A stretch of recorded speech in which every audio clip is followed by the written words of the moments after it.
What's up, guys? Welcome back to Newswave. So, based on a new report that dropped yesterday, it does appear that Nintendo of America is going through quite the shakeup behind the scenes when it comes to their testing facilities, quality assurance, full-time employees, contractors, and even their pipeline going into next generation. We're going to go over all of that, though, here today.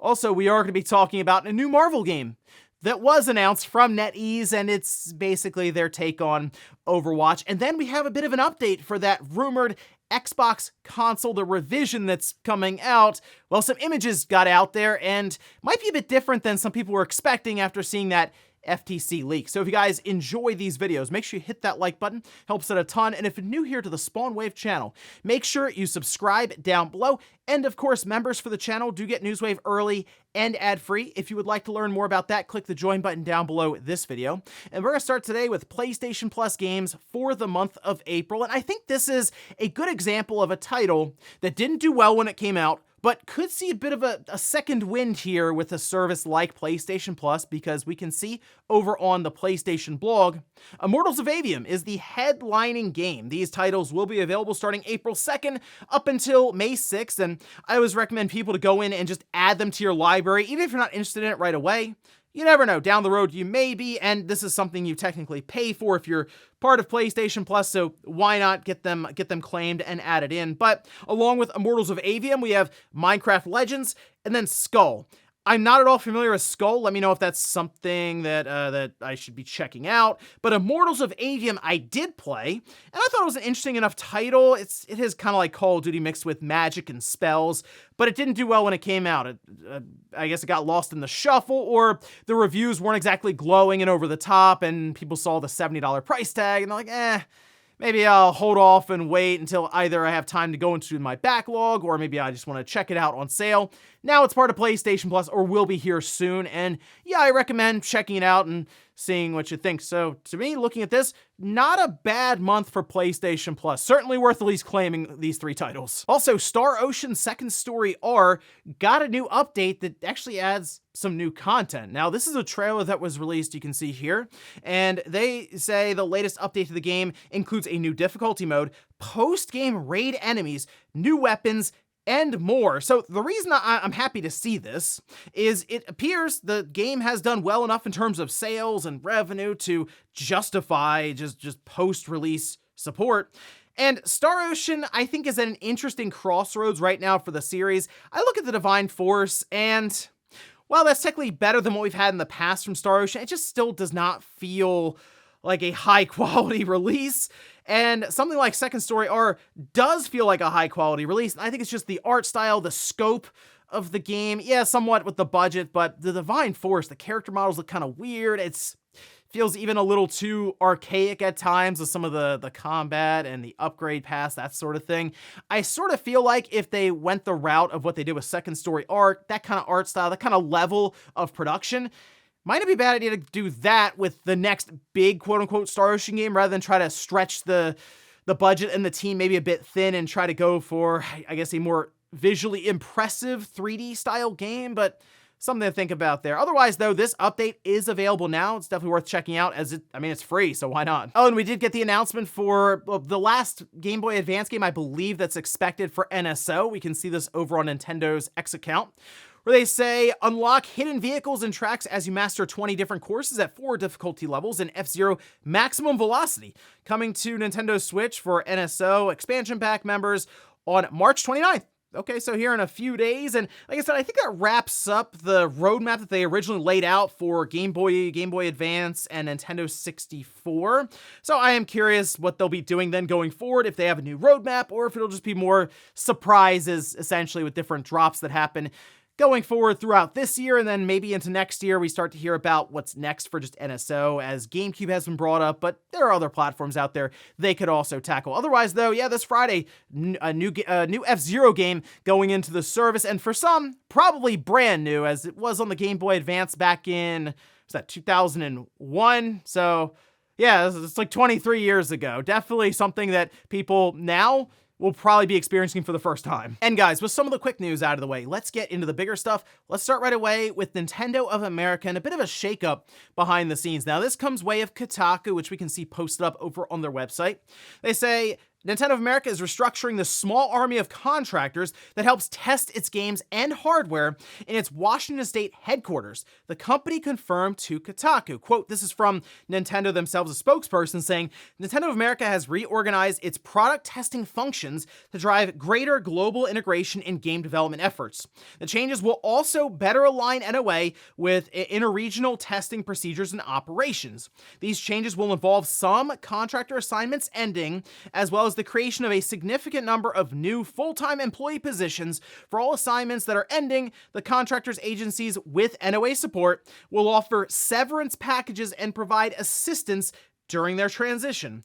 For those contractor associates who will be leaving us, we are tremendously grateful for the important contributions they've made to our business, and we extend our heartfelt thanks for their hard work and service to Nintendo. Now, again, going back to Kotaku, they say, according to 4 current and former employees, the restructuring could affect over 100 contractors, and most of those being converted to full-time status appear to be getting moved out of software testing completely.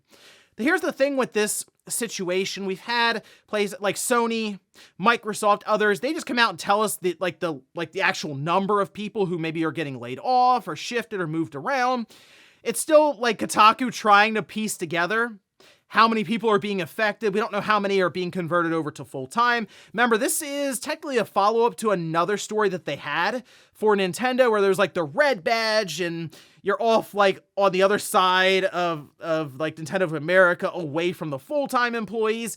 And this kind of seems like Nintendo is restructuring and kind of moving away from contractor work a bit, at least in the testing side of things, and they're taking some and moving them into being full-time employees. But to go a bit further, they said there had been no new major first-party games in the testing pipeline, and none of them were aware of anyone having hands-on time with the upcoming Switch 2, despite previous hopes that it would arrive as early as the second half of 2024. So unfortunately, with the information that's being shared here, it's hard to say exactly how many people were being really let go, or I guess in that case with contractors, their contract not renewed. It's a bit different if you're a contractor. Obviously, there are expirations when it comes to your time at a company, working with an external company, and it's a whole thing. But the idea that they're unaware of any Switch 2 games that would be getting tested, that's interesting. I mean, with the pipeline we have now in front of us with Nintendo specifically, there's Luigi's Mansion 2 HD,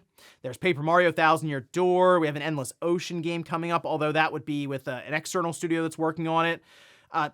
Not a lot necessarily, so you feel like the testing side of things, even if they're not necessarily at liberty to say it, would be doing all kinds of stuff now. But if they're not, Nintendo's probably looking at this as a good time to reevaluate how they have this set up at NOA and kind of realign, maybe even with other, as they say, more regions like Japan, out in Europe, and I guess at that point, bring people in to being full-time, and I guess even moving away from contract work that is, okay, people come in, again, their contracts expire, they move out, more people come in.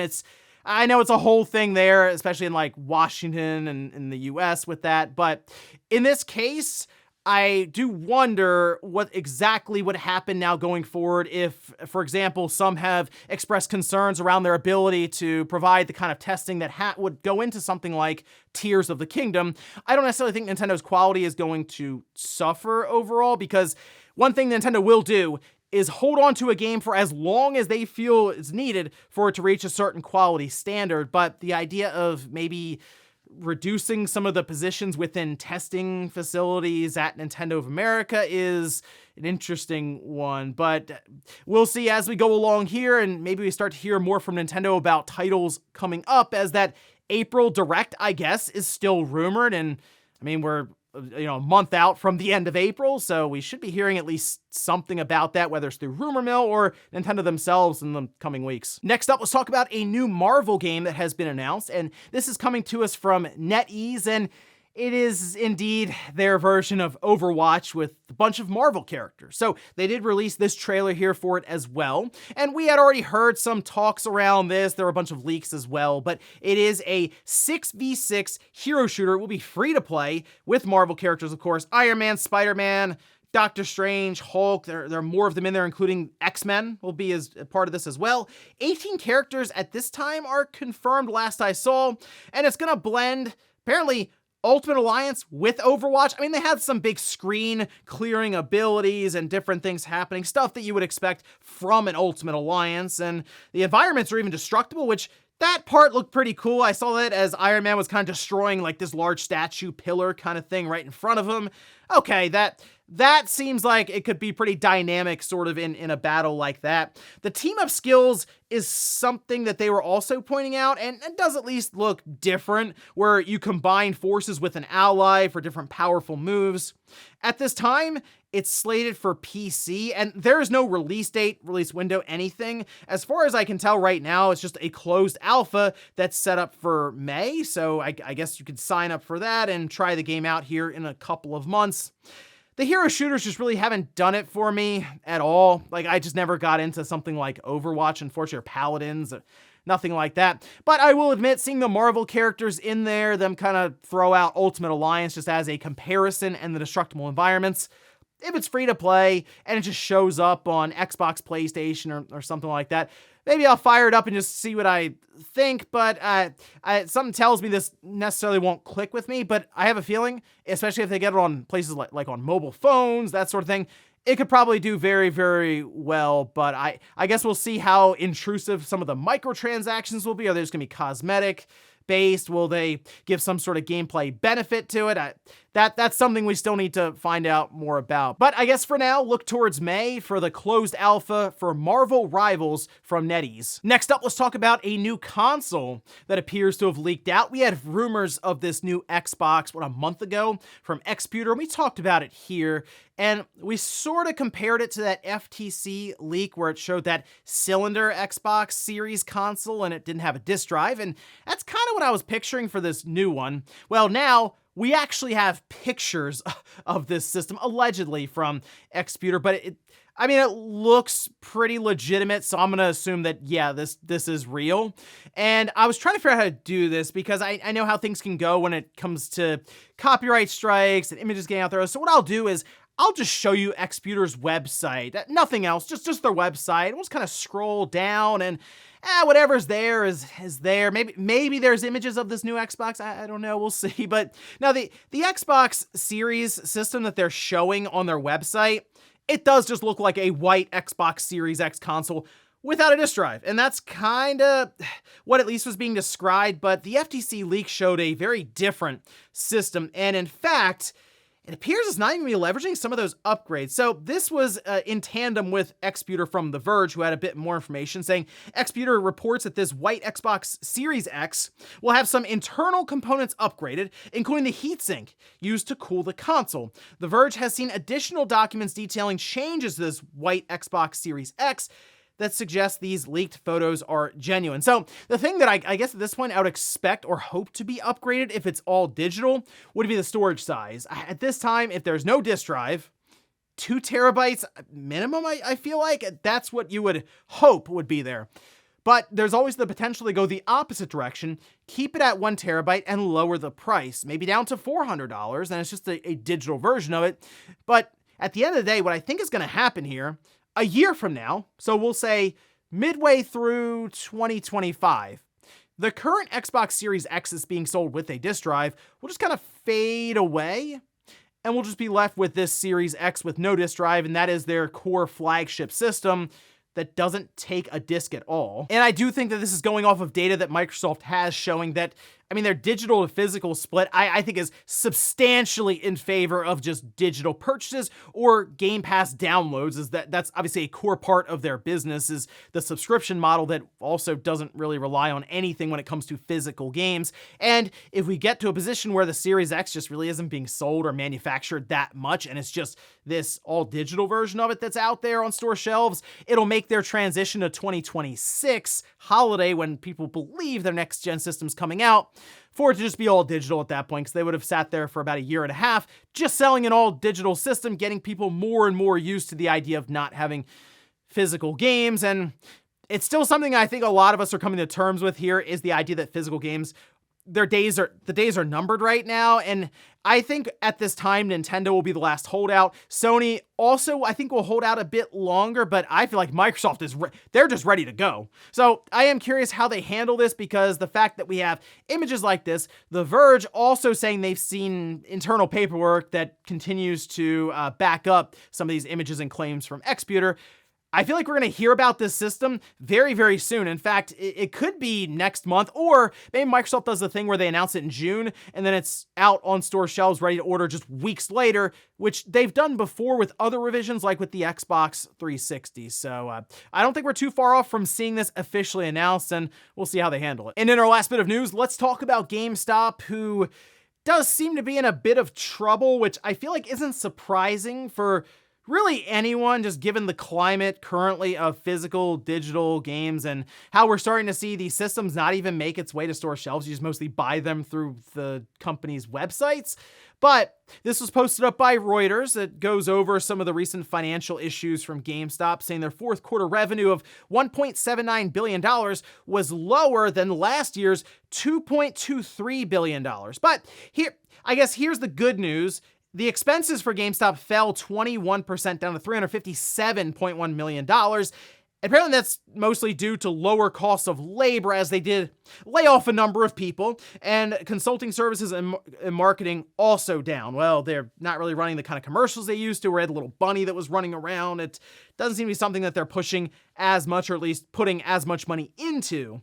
Now, we do have a quote here from Michael Pachter. I know people roll their eyes at times with Pachter, but he's not making a prediction. He's just kind of reflecting on some of the financials and the business strategy of GameStop, that is something he's very good at. An increasing mix of digital downloads is hurting physical retail, and there is simply no reason to go to the store if a consumer can just order a game and download it immediately.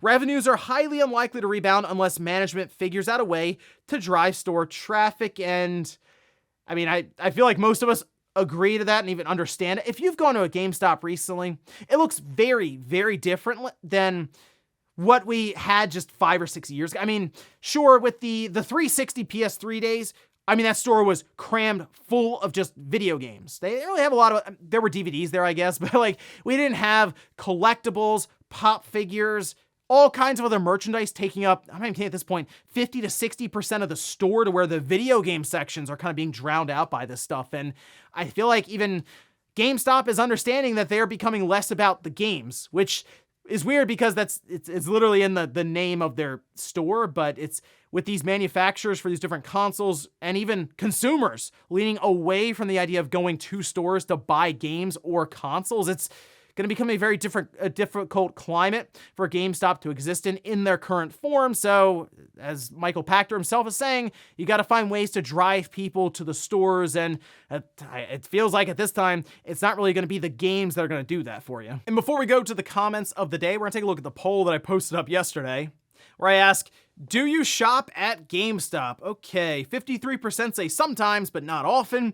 40% say, no, I don't shop at GameStop. 7% say, yes, I buy from them all the time. And I will say, myself personally, much less than I used to. I feel like back in the day, I would go to GameStop, I mean, like once a week minimum, sometimes more than that. And then even before then, when I would work at a GameStop, obviously it was constantly then, but it just feels way different now than it used to, where it was very exciting to go to GameStop and you'd spend more and more time there, just even browsing around. Now it's more like, I'm going to go to GameStop, I'm going to go right to the register, get a game, and then I'm out, because there's just not that much to really look at that's that interesting at this time. But yeah, let me know what your spending habits are now when it comes to GameStop. Are you actually going to the stores? Are you buying online? Or are you just not at all going there and you're buying digitally, or maybe just going to Amazon or some other store? And we'll finish up with the comments of the day, as you're seeing here. We'll start with this one. This is from RetroPulse. It says, oh, make no mistake, Phil Spencer is paying attention to the Apple versus FTC case. He wants to sell Xbox games on PlayStation and Nintendo. Well, I think in terms of the Apple versus FTC case, Phil Spencer is specifically paying attention more so for the idea of having their own Xbox storefront, marketplace, on iOS. They've been at odds with Apple when it comes to their streaming service with xCloud or Game Pass, as again, Apple wanted to basically split up any game that would be streamed so they could collect microtransactions from it, whereas if that walled garden gets cracked open and Microsoft can just have you load up an Xbox store and they can do all of their business in there away from Apple, that would be significant for Microsoft and their current strategy. And really one of the big things they bought, as they say, Activision Blizzard King, was because of King and kind of their mobile prowess and the amount of money they can make on mobile. I mean, think about if they can then take that and apply it to their own Xbox marketplace available on Xbox, PC, maybe even eventually through your TV with streaming on your phone for iOS, Android. They can legitimately be everywhere and work towards reaching, as Phil Spencer himself said, 2 billion gamers. And then we'll go to a comment from the members video. This is from a gingerbread tiger who says, "The thing I like about having multiple online stores to buy from is the ability to check them all for the best price. For instance, Suicide Squad is on sale at Epic Games at the moment, but not Steam. So that's where I purchased it. Multiple online stores equals competition." Yeah, I will say with the Steam sales that happen from time to time throughout the year, that would be pretty cool to see on Xbox, but even on consoles, there's some pretty good sales that happen. And sometimes you have like 80% off of a game and it's just a couple of dollars there. But if you have multiple stores you can go to and just buy your games and they all show up in the same library, say on your Xbox, yeah, that would be significant. And I think at that time, a pretty big win for consumers, since you can just jump around to whatever platform has the cheapest price and just buy it normally there. And ladies and gentlemen, that's going to do it here for Newswave. If you enjoyed this video, guys, hit that like button. If not, hit the dislike. Leave comments down below about everything we talked about here today. Was the shakeup at Nintendo of America with contractors, some becoming full-time employees, some being let go, seemingly as they head towards their next generation release. And then also, what about Marvel Rivals, NetEase's take on Overwatch with Marvel characters? And then what do you think about that all-digital Xbox Series X that seems to be set up now to be announced at any time? Thanks, guys, for watching, and I'll see you next time.